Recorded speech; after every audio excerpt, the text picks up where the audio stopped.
this country and the West Indies and Caribbean is inextricable.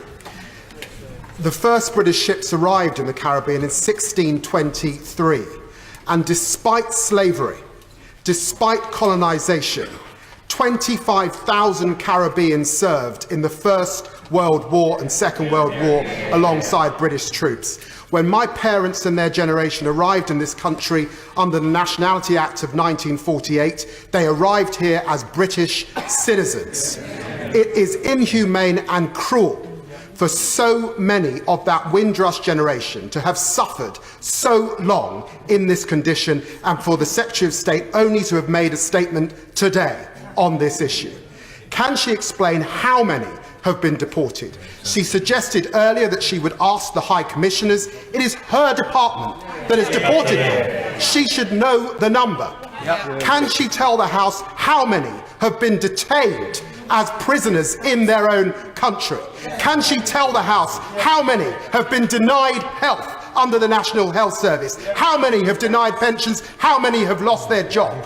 This is a day of national shame, and it has come about because of a hostile environment policy that was begun under her Prime Minister. Let us call it as it is. If you lay down with dogs, you get fleas. And that is what has happened with this far-right rhetoric in this country. Can she apologise properly? Can she explain how quickly this team will act to ensure that the thousands of British men and women denied their rights in this country under her watch in the Home Office are satisfied? Mr. Speaker, I share the honourable gentleman's admiration for the people who came here from the Caribbean and contributed so much to our society in many, many different ways, and that admiration remains in place. I am concerned that the Home Office has become too concerned with policy and strategy and sometimes lose sight of the individual. And this is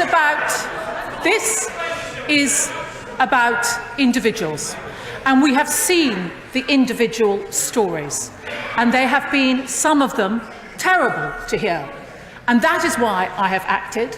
That is why I have put a very clear time limit on the amount of time it will take to correct this.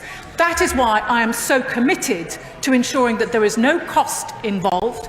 That is why I'm so committed to making sure that we can work across departments. We hope to be able to get the information that will be needed ourselves, in the same way that we're looking ahead to the EU settled status, where we will be able to engage with other departments to look at national insurance numbers. We will share, we will lead on finding the responsibility, finding the evidence, so we can get the documents for the people who need it. Finally, on one other point that he raised, I am not aware of any specific cases of a person being removed in these circumstances.